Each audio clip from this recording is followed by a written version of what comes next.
السلام علیکم ورحمۃ اللہ وبرکاتہ۔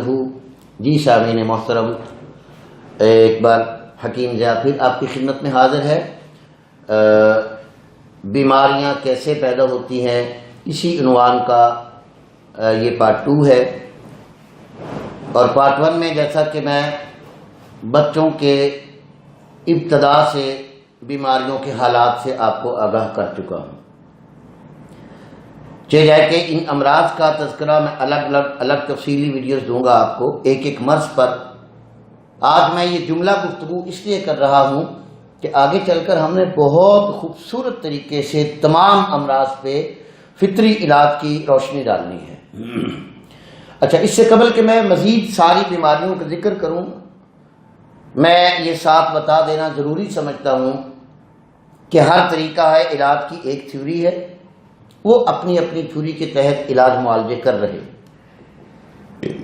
ایلوپیتھک تھیوری جو سب سے بہترین آج کے دور میں سمجھی جا رہی ہے، بہترین سمجھی جا رہی ہے، اور پوری دنیا کا جس پر فوکس ہے، توجہ ہے اس پر، اس کا بیسک جو تھیوری سسٹم ہے وہ آپ سمجھ لیں۔ سائنس یہ کہہ رہی ہے کہ انسان جراثیموں سے بیمار ہوتا ہے، جبکہ ہم کو جراثیموں سے یا جراثیمی بیماریوں سے انکار نہیں ہے۔ تحقیق ہم نے یہ کرنی ہے کہ کیا بیماریاں پہلے پیدا ہوتی ہیں اور جراثیم بعد میں پیدا ہوتے ہیں، یا پہلے جراثیم پیدا ہوتے ہیں یا بیماریاں پیدا ہوتی ہیں۔ اس ویڈیو میں آپ کو ایلوپیتھک اور اس کی تھیوری اور اس کے طریقے علاج کو اور بیماریوں کو متعارف کروا کر پھر میں پارٹ 3 میں آگے انشاءاللہ دوسرے طریقہ علاج کو آپ کو متعارف کرواتا ہوں۔ تو جی سامعین، اب ہم سن رہے ہیں کہ جی جراثیم سے فلاں بیماری پیدا ہو گئی، فلاں ہو گئی، بے انتہا لاکھوں بیماریاں آ گئی ہیں، اور آپ میڈیکل سٹوروں پہ جا کے ذرا نظر ماریے تو آپ کو میڈیکل سٹور ایسے نا جیسے ریل گاڑی میں سواریاں بھری ہوتی ہیں اور گنجائش نہیں ہوتی کسی سیٹ پر، کسی الماری میں، کسی ریک میں کسی دوائی کے رکھنے کی گنجائش نہیں، اور تقریباً میرا جو اندازہ کام کر رہا ہے 30-35 ہزار سے زیادہ ادویات ایک ایک بڑے بڑے میڈیکل سٹور پہ پڑی ہوئی ہیں، الگ الگ مرض کے نام سے، الگ الگ علامات کے نام سے۔ اچھا، وہ تو ہو گیا، وہ تو تحقیق ہے، مجھے اس سے کوئی اعتراض نہیں ہے، کیونکہ میں حقیقت سے آپ کو روشناس کرانا چاہتا ہوں میرے دوستو۔ ہم چونکہ زندگی میں جب بھی بیمار ہوتے ہیں تو ادویات کھا کر نہیں بیمار ہوتے، ہم اپنے کچن میں سے یا اپنے کھانے پینے سے ہی بیماری میں آتے ہیں۔ میری بحث یہ ہے، کیا کوئی ایک انسان ایسا آپ دکھا سکتے ہیں جو جان بوجھ کر، جسے نظر آ رہا ہو کہ یہ جراثیم ہے، یہ گندے بیکٹیریاز ہیں، یہ وائرس ہے، ایسی غذا یا ایسے مشروب یا ایسی چیزیں کوئی جان بوجھ کر کھائے گا؟ کبھی نہیں کھائے گا میرے دوستو، کبھی نہیں ہوگا۔ ہر شخص اپنی طاقت کے لحاظ سے اچھا کھانے کی کوشش کرتا ہے اور اچھے ماحول میں رہنے کی کوشش میں مصروف ہوتا ہے۔ فرق کیا بھی، یہ جو ڈفرنس آپ کو نظر آ رہا ہے یہ میرے اللہ کی تقسیم ہے۔ اللہ نے جس کو جتنا دیا وہ اس کے مطابق کھاتا پیتا بھی ہے، رہتا بھی ہے، حالات بھی اس کے ویسے ہی ہیں۔ لیکن دیکھ کے ہم کیا رہے ہیں کہ غریب بھی بیمار ہے، امیر ترین بھی بیمار ہے، میڈیم طبقہ بھی بیمار ہے، بچے بھی، عورتیں بھی، مرد بھی، جوان بھی، بوڑھے بھی، سبھی بیمار ہیں۔ اچھا، اب نظام فطرت جو ہے اس کو ہم سمجھیں گے تو عزیزان محترم ہمیں بیماریوں کو سمجھنا بہت آسان ہو جائے گا۔ اب یاد رکھیے کہ ایلوپیتھک میں ہو کیا رہا ہے کہ جس قسم کا جراثیم خون میں انہیں رپورٹس کے ذریعے یا مائکروسکوپی سسٹم کے ذریعے انہیں نظر آتا ہے، وہ اپنی تھیوری کے تحت اس کا فوری وہ فارمولہ دیتے ہیں جو جاتے ہی جراثیم کو مار دے، چہ جائے کہ جراثیم کے مرنے سے پہلے انسان کے کئی خلیے، کئی خامرے، کئی ٹیشوز، کئی سیلز متاثر ہو جائیں، ان سے انہیں فی الحال کوئی غرض و غایت نہیں ہوتا۔ یہ میں اعتراض نہیں کر رہا، نہ میں کسی پر ہٹ کر رہا ہوں، میں مؤدبانہ گزارش کے ساتھ یہ عرض کر رہا ہوں کہ یہ ایک حقیقت ہے۔ اب ہوتا کیا ہے، ایک مرض کے لیے آپ نے دوائی کھائی ہے، وہ مرض وقتی طور پر اگر دب گیا یا وہ ٹھیک بھی ہو گیا تو چند ہفتے، چند دنوں بعد یا چند گھنٹوں میں بھی آپ ایسا دیکھیں گے کہ کوئی اور نئی علامت، نئی بیماری شروع ہو جاتی ہے۔ اس کی وجہ کیا ہے؟ چلو مان لیا جی جراثیم سے بیماری سٹارٹ ہو رہی ہے، لیکن وہ جراثیم پیدا کیسا ہوا، کیسے پیدا ہوتے ہیں، کیوں پیدا ہوا، آخر اس کی کوئی بیس ہوگی، اس کا کوئی بیک گراؤنڈ ہوگا، اس کی کوئی وجہ ہوگی، اس کا کوئی سبب ہوگا، اس کی کوئی ریزن یا کاز تو ہوگی نا کہ وہ کیوں پیدا ہوا۔ حالانکہ پھر میں بڑی مؤدبانہ گزارش عرض کروں گا، اگر جراثیموں کو دیکھا جائے تو جس انسان میں سپرم نہ ہو، جس عورت میں بیضے نہ ہو، تو اسے ہم کہہ دیتے ہیں اس مرد کے تو جراثیم ہی نہیں ہے، یہ اولاد کے پیدا ہی نہیں کر سکتا، یہ بھی جراثیم ہے۔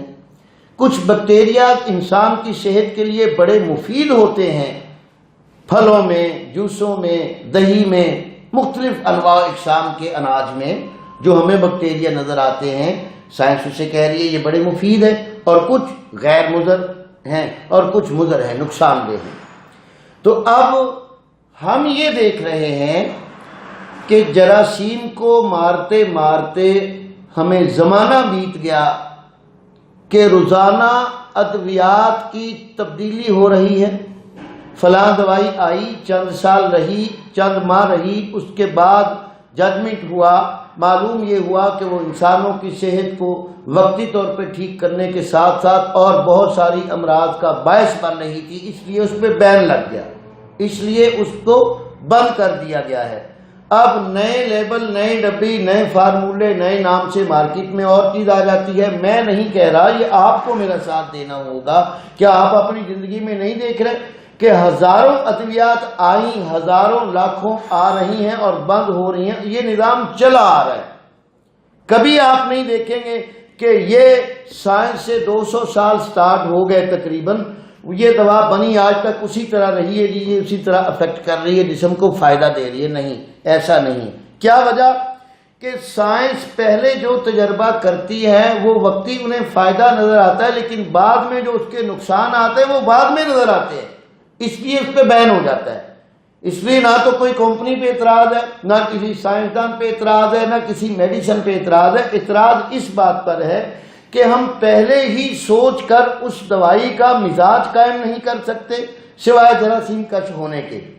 اینٹی بائیوٹکس ہیں، اسٹیرائڈز ہیں، ان کے کیا کیا نقصانات ہیں آپ جانتے ہیں۔ اچھا، اب یہ ایلوپیتھک کا نظام میں نے آپ کو سمجھایا۔ اچھا، بیماریاں کیسے پیدا ہو رہی ہیں؟ اب ایک انسان کو ایک دوائی لگ گئی ہے، وہ چند ماہ ملے گی، اس کے بعد وہ بند ہو جائے گی، وہ تڑپ تڑپ کر اسی دوائی کو کھائے گا، جبکہ نظام قدرت کچھ اور ہے۔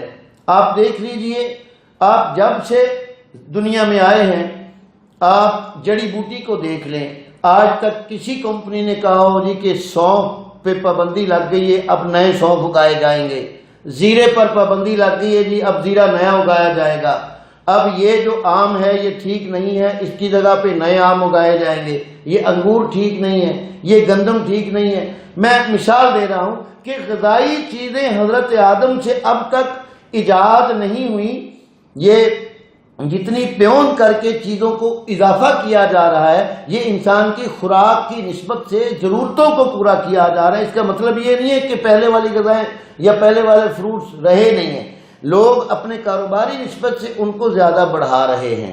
تو یہ ضمن میں باتیں تھیں جو آپ کے لیے کرنا ضروری تھی۔ تو معلوم یہ ہوا کہ قدرت نے کوئی ایسی چیز ہمارے لیے مضر صحت پیدا نہیں کی۔ اچھا، ہوتا کیا ہے، کسی کو میٹھا راس نہیں آتا، ہم کہتے ہیں شوگر ہے جی میٹھا نہیں کھانا چاہیے۔ کسی کو نمک راس نہیں آتا، جی بلڈ پریشر ہے نمک نہیں کھانا چاہیے۔ کسی کو جناب خارش ہے، تو اس کے لیے یہ چیزیں نہیں کھانی چاہیے. یہ مختلف امراض میں مختلف چیزوں کو جج کر رہی ہے سائنس بھی کہ یہ ٹھیک ہے. لیکن میرا کہنے کا مقصد یہ ہے کہ آج تک سائنس میں نہ کوئی غذا کا تصور ہے، نہ کوئی پرہیز کا تصور ہے، نہ موسمی اثرات کا تصور ہے، نہ غذائی اثرات کا تصور ہے. کیا ہوا کہ نیچرل اور فطرت سے یہ دور علاج معالجہ ہے جو آج ہم اپنائے ہوئے ہیں. یہی وجہ ہے کہ گلی گلی کونے کونے میں ہاسپٹل اور ڈاکٹر اور بھرے پڑے ہیں بازار مریضوں سے، میڈیکل سٹوروں پہ رش لگا ہوا ہے، اور ہم اپنی زندگی کی تقریباً آدھی کمائی ان دوائیوں کے خریدنے اور کھانے پر لگا رہے ہیں. یہ ہم دیکھ رہے ہیں. میں جو فکر لے کے آ رہا ہوں اور آپ احباب کی خدمت میں یہ چاہتا ہوں کہ جو چیز بھی ہم استعمال کریں کم از کم اس کا ہمیں علم ہو کہ یہ بیماری کو ٹھیک کرے گی، صحت بنائے گی یا بگاڑے گی، اور یہ فطری ہے یا غیر فطری ہے. تو جی عزیزان محترم، تو اس مختصر سی بات میں نے ایلوپیتھک کا نظریہ آپ کو پیش کیا کہ ایلوپیتھک یہ کہہ رہی ہے کہ جی جراثیم سے ہی امراض جنم لے رہے ہیں. تو انشاءاللہ میں یہ ضرور بتلاؤں گا، ایک ویڈیو کو ایسی بناؤں گا کہ جراثیم کب اور کیسے پیدا ہوتے ہیں. تو یہ میں عرض کر چکا ہوں کہ بیماریاں آ گئی ہیں، دوائیاں بے انتہا مارکیٹ میں آ چکی ہیں، اس کے باوجود آپ دیکھ رہے ہیں کوئی ڈاکٹروں سے بچ رہا ہے، کوئی ایلوپیتھک سے، کوئی ہومیوپیتھک سے، کوئی یونانی سے، کوئی نظریے سے، کہیں نہ کہیں لوگ جا رہے ہیں. ہم نے جو بحث شروع کی ہے وہ یہ کی ہے کہ کیا نیچرل فطرتی اور قدرتی علاج جو ہے وہ ہمیں کرنا چاہیے یا عارضی چیزیں لینی چاہیے. تو یہ سامعین یہ آپ کے کمنٹس ہی بتائیں گے. تو انشاءاللہ العزیز اپنی گفتگو کو میں آگے عرض کرتا چلا جاؤں. دوستو، بیمار انسان اس وقت ہوتا ہے، اب یاد رکھیں، وہی جو میں نے بچے والی ویڈیو میں عرض کیا کہ یا موسمی اثرات غالب آئیں گے، یا غذائی اثرات غالب آئیں گے، یا انسان کے نفسیاتی جذبات انسان پہ غالب آئیں گے. اس وقت انسان کی باڈی اور روح دونوں متاثر ہوتے ہیں، تب جا کے اس کا جو سرکل ہے زندگی کا، جو اندرونی نظام ہے وہ ڈسٹرب ہو جاتا ہے، وہ اپ ڈاؤن ہو جاتا ہے. اور وہ کیسے ہوتا ہے؟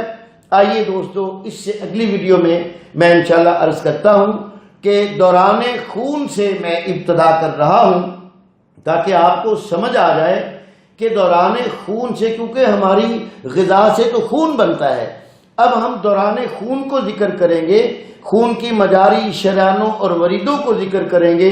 خون اپنے کیسے کیسے جو ہے غذائیں وہ جسم کو فارورڈ کرتا ہے، پہنچاتا ہے، ٹرانسپورٹ کرتا ہے. تو اس کو انشاءاللہ جب آپ سنیں گے پھر میں آپ کو بتاؤں گا کہ مرض کی ابتدا کیسے اور کب ہوتی ہے. تو انشاءاللہ اس سے اگلی ویڈیو کا انتظار کیجئے. اللہ سے دعا ہے آپ اور میں سب مل کر عوام الناس کی خدمت کا یہ جو جذبہ میں لے کر اٹھا ہوں، آپ میرے ساتھ ضرور رہیے گا. انشاءاللہ اگلی ویڈیو کا انتظار کریں. السلام علیکم ورحمۃ اللہ وبرکاتہ.